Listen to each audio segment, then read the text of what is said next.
So for the first time since the Rugby World Cup final, we are going to be predicting the Springbok lineup that is going head-to-head with the Welsh in the upcoming warm-up test match before the Irish series. Now, it is not just myself, it is also Rugbyitch. Of course, we have done many of these, mate.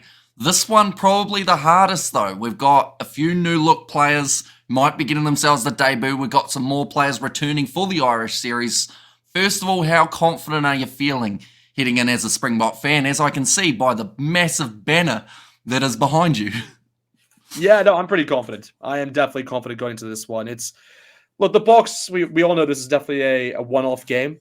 We have to just keep that in mind because, a lot of the Boks, the normal players aren't available for this just, due to URC or just due to injury in general. So we have to keep that in mind. But no, it's still a test. It's the first one out of the year, and we got to take it seriously. So I'm pretty pumped for this. And again, Wales, yes, they haven't had the best kind of Six Nations kind of look back off. So they'll be one to kind of just prove a lot of people wrong, and this is probably the best opportunity for them to do it in. So again, I'm not saying the Wales can't get the job done, but I expect the Boks to do something here. And yeah, I'm hoping with a lot of new players we could be selecting, we could do some damage. Of course, this game taking place at Twickenham rather than in South Africa like that Irish series, so a bit of neutral ground for the Welshmen in this contest, but we're going to be looking at that front row. Now, of course, the first player who's not in the squad is going to be Stephen Kitsoff. He's not there for this one, so in your front row, who have you got as your 1, 2, and 3? Yeah, so for my front row here, I've gone with a pretty strong front row, actually. I've gone with Oxen Che to start my number 1 spot, Malcolm Marks at my number 2, and then Frans Malherbe at my number 3. So a pretty strong front row in terms of that. Again, I could have made some changes there and kind of given a few debuts if I wanted to, but I've decided to just go with a strong one, just because I think you kind of it's more with a lot of these players, you have to get the match fit for that kind of Ireland Test series, which is just around the corner. So that's the reason why I've gone with a very strong front row there. And that's the tricky part of this game, because as much as I want to have a whole heap of debuts in there, and I'm sure Rassie Erasmus as well has some players he wants to see have plenty of action before that Irish series to see whether or not they're up for the challenge, you still have to try and build that team chemistry with the guys who were playing in that last World Cup, who have been playing in different competitions around the world. It takes a little bit of time to gel, and some of them do it just like that. But then others takes that little bit longer. For myself, I've got some gelling that's happening, Tim, in my front row. Ooh, okay. Just in the props. For number 1, I've gone with Oxenechet, one of the standouts of that Rugby World Cup. The impact that man had was absolutely phenomenal. Number 2, Andre Hugo Venter as my starting hooker. I like it. And then number 3, I have gone with the big man himself, Frans Malherbe. So I've gone with that stability at prop, but I feel like this is the perfect game to give Andre Hugo Venter a few minutes now. They could have gone Dweber. I don't really see them starting Mbonambi for this game. I don't know why. I feel like there are other options that they could go with ahead of him. Malcolm Marks is a fantastic one if they want to try and give him a few minutes, seeing as it's been such a long time since we've seen that man in action. But yeah, I feel like Andre Hugo Venter, a little bit of something different in that starting lineup. Maybe Wales won't be anticipating for them to give him a chance rather than one of those experienced men who they do already have. But now moving on to the locking duo for myself. Even though he's had a pretty, I guess, brutal season, you could say, for the Sharks, I've still got him at 4. I feel like Rassie will want to see him in action a little bit, and that is Eben Etzebeth. Now, I do hope that he gets through this game completely injury-free, because I honestly believe they're going to start him in both of the games up against Ireland, but he does need some minutes in just before that series, if that makes sense, and of course, this will be the perfect game to give him a bit of a crack. And then also at number 5, I've gone with Franco Moster. He's been playing in a different competition, so I want that chemistry back for those two so that they're raring to go for those Irish tests. But what about yourself? Who is your locking duo? Any surprises compared to what I've gone with? Nope, no surprises there. I've gone with the exact same too. Eben Etzebeth at number 4, Franco Moster number 5. I just kind of like what you said originally, just Eben Etzebeth, he has to get some minutes under his belt here. Again, we all know he's done well from a Challenger Cup standpoint, but of course, from the URC, the Sharks just didn't live up to the expectations of what we thought they could do this year. So again, he just needs at least somewhat, I'd say at least 60 minutes under his belt, I'd say, in this game, and then he can kind of just be rested, I'd say, for the remainder. But no, Franco Mostert, I think he's had a good season in Japan, and he's been pretty consistent, I'd say, throughout. So I'm kind of looking forward to see what he can do in this game, because similar to you, we haven't kind of seen him in a while, actually, in terms of a Springbok jersey. So yeah, I'm looking forward to see what he can do. Of course, decent player at the Honda Heat, Franco Mostert. Indeed. Couple other Japanese players, of course, the option of returning into this series, getting themselves their first minutes in a while. That loose forward trio, we've got a little bit of a question mark with one player, that being Quagga Smith. Now, because of the uncertainties, I believe we've both decided to leave him out. Is that correct? Indeed, yeah. So that makes it a little bit easier for us to select a loose forward trio, as we've got one less player that we have to try and select. So for yourself, loose forward trio, who have you gone with in this trio? Yeah, so I've gone with a very bold one here. And I will say very bold, because I've moved a player around who doesn't normally play in this position, but I've gone with Evan Roos at the number 6 spot here. And I'm only doing this because in the last few games, he's played the number 6 jersey for the Stormers, and I feel like that's kind of a position where he can play in. And he even said in an interview where he'll play wherever kind of the coach asks him to. So it's one of those, and I've done this for a specific reason, because of course I've gone with Peter Septitoy, going the number 7 jersey, but I've given him a debut here and the first one out of the bunch towards Pepsi Butawezi at number 8 spot, because I think he's been very impressive, I'd say, for the Sharks throughout this year, and I think he's just been a standout player for them. So I think he deserves, I believe, a start, and I'm giving him kind of the number 8 jersey here. So hopefully he can kind of grasp that opportunity. But yeah, that's my loose forward trio there. Well, for myself, I've got the same 3, but I've got 6 and 8 round the other way. Okay. So I have gone with Pepsi Butawezi as my number 6. And actually a little bit of the same reason as you've done with Evan Ruiz. I've actually seen him playing a little bit of 6 for the Sharks more recently. Yeah. So I feel like maybe blindside flanker or open side in the case for the South Africans wouldn't look too bad on Pepsi Butawezi. Number 7, Peter Septitoy. You know, he's been overseas. We want to see him back in that bot kit, getting some minutes. For me, still, you know, a lot of New Zealanders are having nightmares about that man, because he absolutely just shone in that World Cup final by himself, smashing tackles and just absolutely everywhere. Yeah, he had a vengeance in that game. You'd think that Geordie Barrett stole his lunch money or something, because he was just on him all throughout that game. No, he's coming.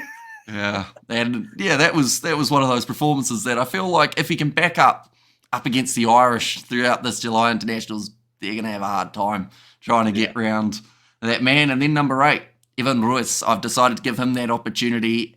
He has been known throughout this season for having a little bit of a discipline problem, but I said in one of my videos recently, it was surprising in one of those last games of the URC, because he actually broke up a fight.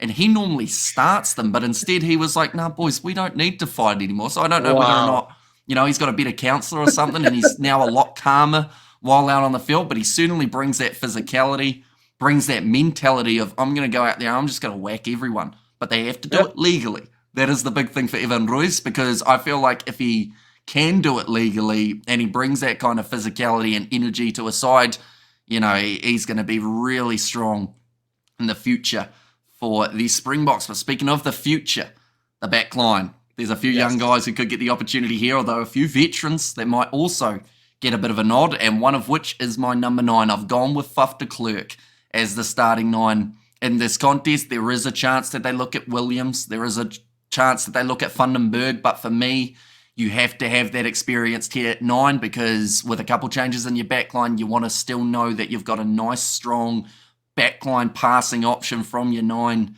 and that does mean that unfortunately one of the great players who can play 9 is going to miss out in the starting lineup and reserves for myself, but we will get to him a little bit later on. Number 10, I've gone bold, but then saying that, it's not that bold because there weren't as many options as there could have been. I've gone with Sia Masuku as my starting 10. Now, a lot of people, I think up until last week's quarterfinal for the Stormers, would have said Mani Libbok still is that starting 10, and I honestly do believe he's still got plenty of potential. It's just that kicking tee, unfortunately, has let him down a little bit. Masuku, this is the perfect game for Rassi to say, I want this guy to go out there and show me exactly what he can do in a big match setting. We saw it in the Challenge Cup final. We saw it immensely in that game up against Clermont, where he was 8 from 8 in a game that they only won by 1 point. If he missed any of his kicks, could have been a completely different story. So, Sia Masuku, looking forward to seeing that man's future for the Boks, and that future has to start now up against the Welsh. No, I like it. I like it. And again, this is crazy, but I've actually gone with a different 2 to you in terms of the 9-10 combo. And I've actually gone with the likes of Grant Williams, actually at the number 9 position. And from number 10, that's where I've gone with Manny Libbok. I've gone with a more kind of stable, kind of, I guess, balance, you could say, in terms of the 9-10 combinations, because I believe in this. I don't think, like, it's one of those with Flaff, like, he could start. I wouldn't be surprised, but I also I feel like they want a bit more energy in terms of number 9 spots, in terms of a bit more pace. And I think that's what kind of Grant Williams brings in that position. So that's the reason why I'm putting him there. By the way, I mean, I'll get to this later, but I was even considering him to be in one of my winger spots, because he has the capability to play there as well. But I just thought maybe no. I'm going to play him at the number 9 spot, and then of course partner up with him is Manny Libbok. And like you said, yes, he doesn't have that kicking prowess when you're looking at the likes of Sia Masuku, but I believe he can still get the job done, and I think he's been very, very good for the Boks. Like, he demonstrated that throughout the Rugby World Cup, and I'm still backing him 100%, guys. I think he's an excellent player, and like we saw within that quarterfinal, he can still he still demonstrates he still kind of produces at a pretty good level. So I think he can do the job here, and yeah, that's why that's the number 10. Right, I'm going to ask you the hard question, Tim. So, of course, Manny Libbok, Masuku, and I guess Hendricks are at the moment are the 3 for that jersey. Yeah. What happens when Pollard comes back? Are you back in Libbok still in that starting lineup, or are you going back to Pollard? Oh, it's not even a question. It's Andre Pollard. It's so not you're even backing Manny Libbok until Pollard returns for like one game. It's not really like a.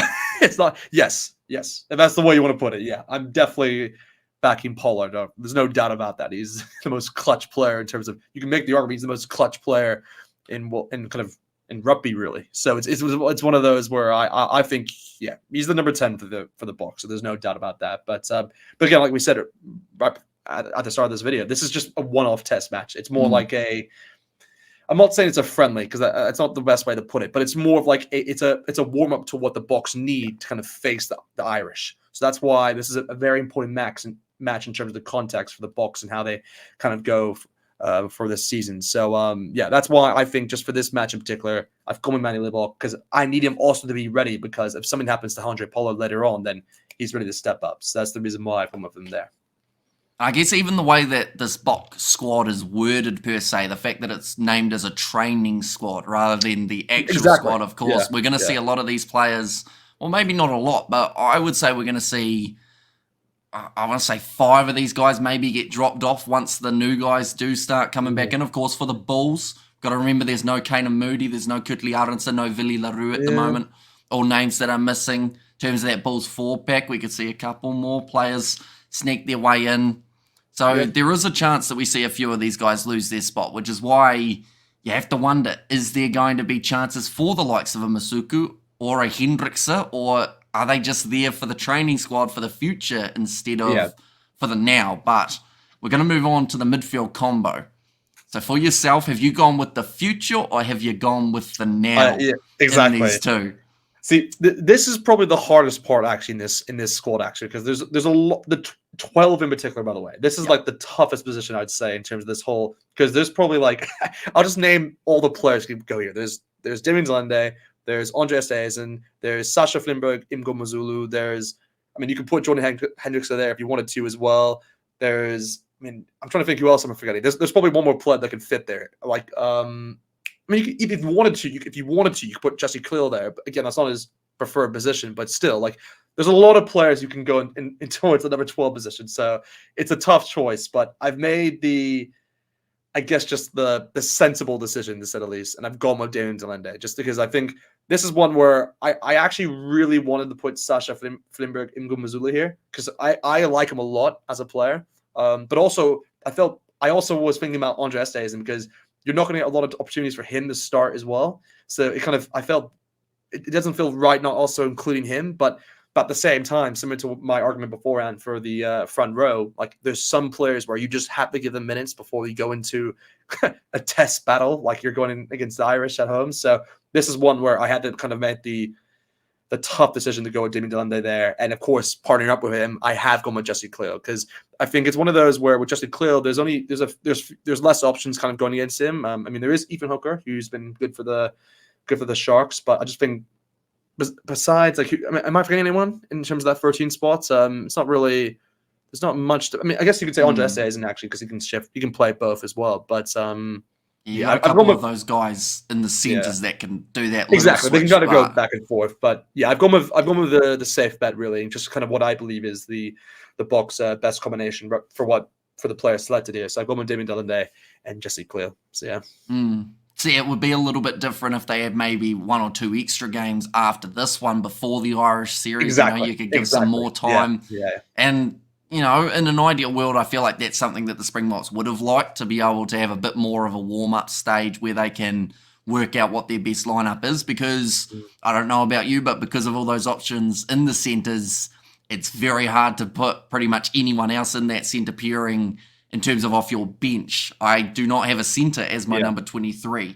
And I feel like that is really pretty brutal for someone like... Yeah, I've gone with a little bit of a different choice, but there's a reason behind it. Okay. But, yeah, I feel like, someone like an Andre Esterhuizen, who I think deserves minutes after the way that he's played throughout the last little while. Of course, going to the Sharks next year in the URC, going to be one of their very handy signings that they have got coming up, but there's just hardly any spots in a 23-man side to be able to give all these guys opportunity. Ethan Hooker, he's been one of those guys who has held that Sharks backline together at times. Yeah, he's done really well. He's probably going to have to wait 1 or 2 years before he actually really gets a great chance in that bucket, and I guess that is just a huge praise to the Springbok depth that they are building at the moment. The fact that, you can have a few players step aside and still have that next generation of talent coming through, but now we're at that back three. And of course, we did learn that Cheslin Colby no longer available for this side. So we should mention, Gumedi is an option for that loose forward trio. He is. Because of the fact that he got brought in, but I feel like he's probably one of those guys that they may only have in for the technicality, although he's had a fantastic season. Yeah.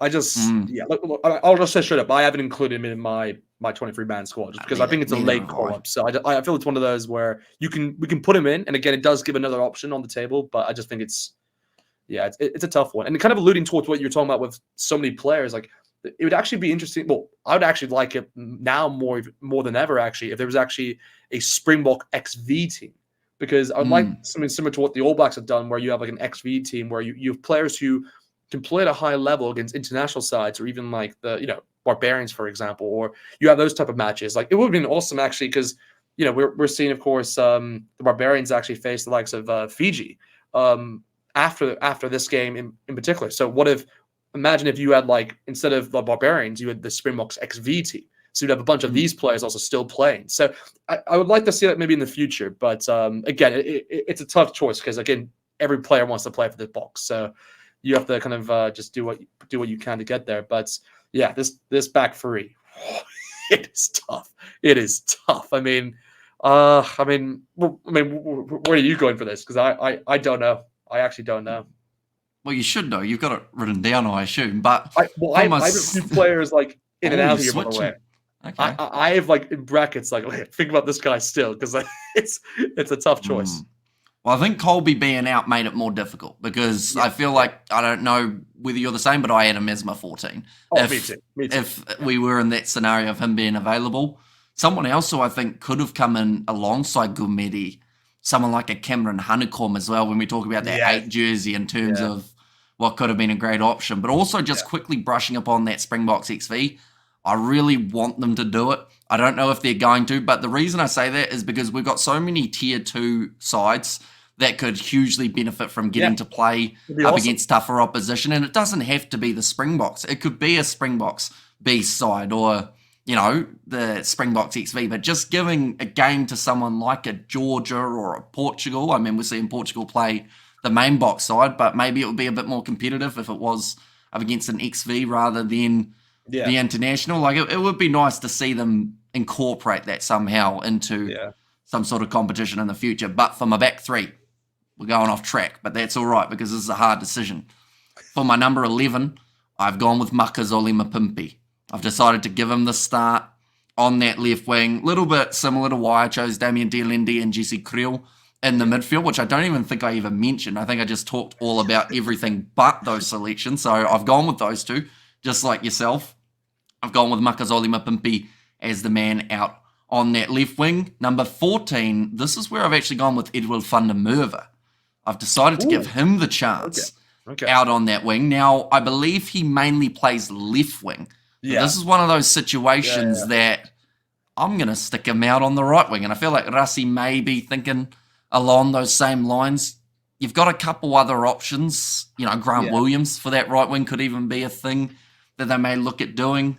And then number 15, I've gone with Apalele Fasi. Now, this is a very tricky decision. It's a tough call. Don't get me wrong, like Juan Horn has had a great season as well. Yeah. But Apalele Fasi, I'm still not completely sold on him.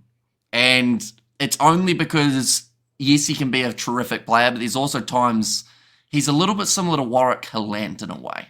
And the reason I say that is they can have a 9.5 out of 10 game, but then they can also have a 3 out of 10 game. Apalele Fasi getting yellow cards every once in a while. His defense is probably the thing that lets him down. He's great under a high ball every once in a while, though, which could be quite handy for the Springboks. But I've decided to go with Apalele Fasi as that number 15. But I'm going to be honest, and this is a sentence I don't think I'll say again in my lifetime. I think the Springboks need some Villy. They need a little bit of Villy Leroux at 15 to add that stability. Even though people aren't sold on him either, I feel like at the moment he would be the best choice for 15. If he was available. My stats on... You do love Villy, don't you?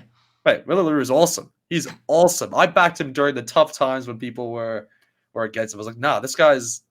he's experienced. He's just... He knows how to control a game. That's the best thing about him. Like, he's had times where the pressure's maybe got to him at points, but I think he's done well to kind of just put it away and just kind of concentrate on the game, and that's what he did. But no, in terms of this kind of back three, I've actually gone similar to you in the sense, but I've actually made the reverse decision. So this is actually where I've gone with Edwin van der Merwe in terms of the 11 spots, and then Makazole Mapimpi at the number 14. And again, I know he doesn't normally play there, but I've had to make the bold call. Like, where do I want van der Merwe to be like more better in his suited position because he's making his starting debut, or it's one of those like where who do I want to complement more in this case? And I think because he's making his debut, I want him to play in his preferred position, and I think Makazole Mapimpi can just do what he normally does and just because he anyway kind of interchanges a lot with Chesson actually when they normally play back in the day. So it's not like he's not used to it. But it's just one of those where he is 11 by heart. So I know it's a tough choice to make, but I've kind of just had a thought. Sorry to cut you off. Could we have put Kriel out on that right wing? He's a player who completely went out of my brain. But it's one of those where I just think it's unfair to the wingers. That's I mean, maybe I'm wrong in that sense, but at the same time, it does kind of suit the argument where it was also unfair to the centers and how many options there could have been, because we could have just gone with Damien Dielendi, or I know you put Schiff, Andres Days in there, or even Hooker getting his debut, and then you put Jesse Kriel as the right. But yeah, the more I think about it, it's actually it could work. I hadn't thought of it up until now.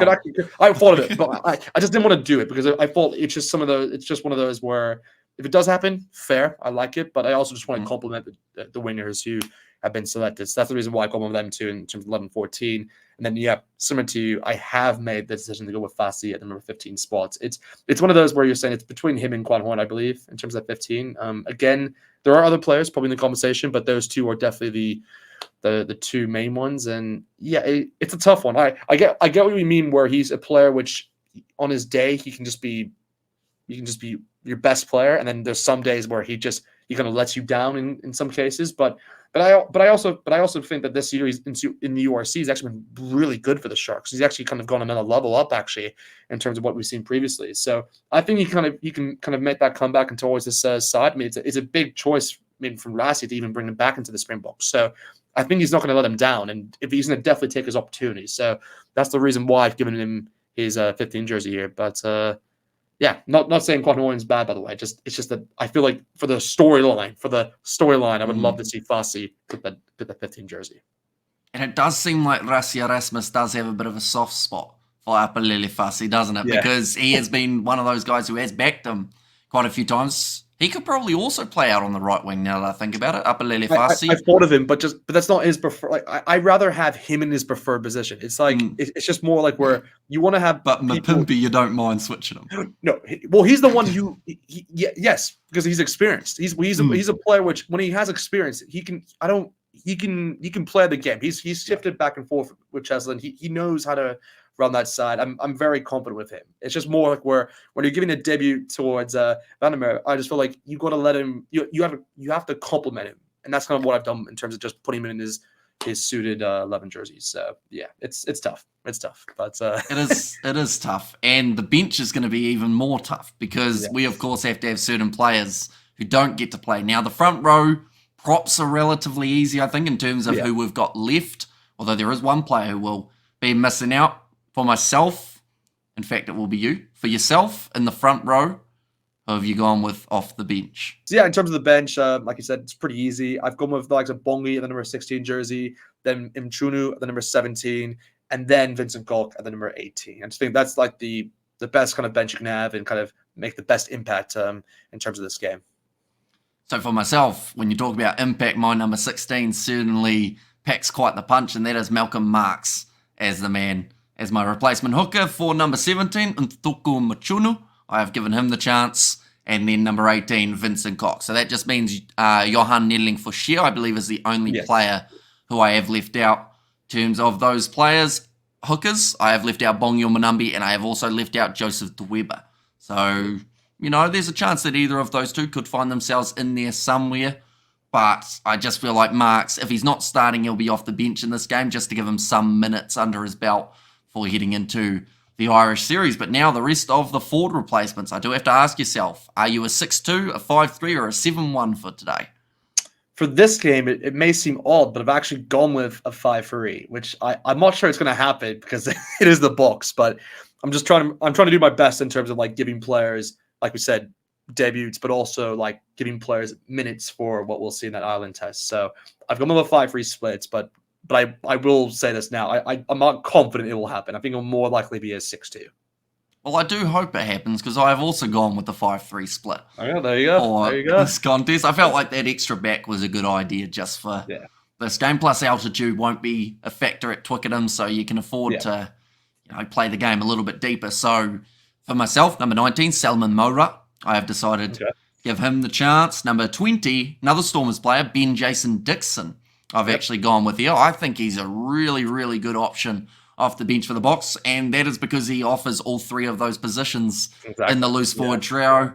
And I feel like that's the type of player that you want to have coming off the bench late, that whoever's more fatigued out of that loose forward trio, if you want them to empty the tank, you take whoever's looking worse for wear off and you bring on Ben Jason Dixon for a really good impact late in the game. Yeah, no, I've literally gone with the exact same to you. Same as, cause I think like in this case, there's not a lot of options to choose from actually in terms of the forwards there. So I've gone with Moura as well as Ben Jason Dixon. Just like you said, he covers all the loose forward positions, so just gives you a bit of versatility in that sense. That's needed. So yeah, no, that's the forwards really for our case. But in terms of the final three, this is where I've made some tough choices here. I could have given it a debut here actually, and then I'm not in this position here. But I've decided to go with Fat de Klerk here. Just have a bit of experience off the bench. And again, similar case, just want to give him a few minutes.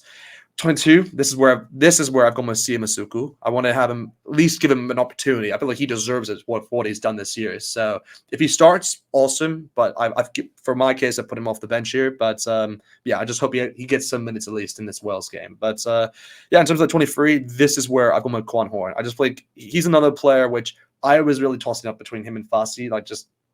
It's a tough call. So I just think, I'm going to put both of them in, give them a few minutes, give them minutes each in this game and just see what happens. So, that's the reason why I come with them there. Alrighty. So I am kind of similar in some regards to the fact that I have three backs and one of them is the same. But number 21, I have gone with Morne van den Berg. I liked what he did for the Lions throughout the seasons. It meant that I didn't have Grant Williams, and I probably, because I was going with van den Berg even more heavily, thought about Grant Williams out on that right wing. Of course, last year we got to see the two halfbacks as the role of trying to keep that game progressing forward for the Springboks, so that could be a possibility that they do go with. But yeah, I've gone with Morné van den Berg.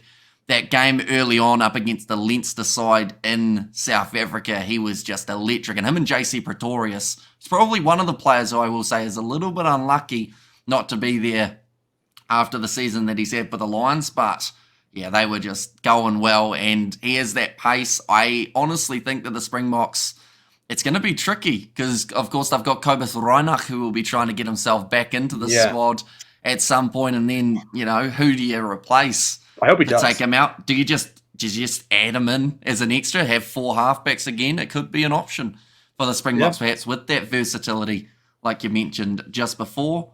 Number 22, I've gone with Mani Lebok. I'm going to have him coming off the bench late in the game rather than starting, which might be a risk, but it did seem to work when he was coming off the bench for Pollard.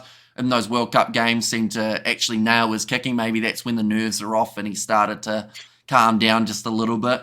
Yeah. And then number 23, I've gone with Juan Horn, and that's pretty much same reasoning as you. I was thinking give Fussy and Horn about half a game each and just, see who has the better trial run pretty much, because at the end of the day, as much as it is an international contest, it is still a trial. These guys have not had much time in that Springbok kit, and like I said, I think Willie Leroux will be in there in terms of a fullback or a replacement fullback, and it's out of these two who is going to be that other guy who is in there with Willie Leroux. But it's almost here, Tim. We've been waiting 9 months since that World Cup final.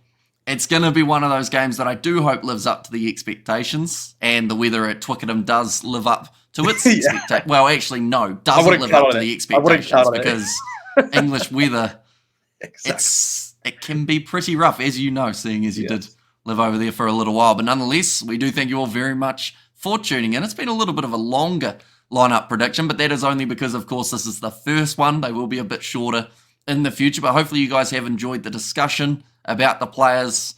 We are going to be doing this all throughout the Springboks games throughout this year, whether that's the Irish Series, the Rugby Championship, or the November Internationals. But be sure to check out Rugbyitch's channel. He's been talking a lot about the box as well. Of course, he is excited. Like I said, he's got the 4 banners in behind him, and he's rearing to go for this box season. But thank you all very much for tuning in. If you did enjoy, be sure to leave a like and subscribe. Let us know your Springbok lineup predictions in the comments down below, and we will see you all for the next one.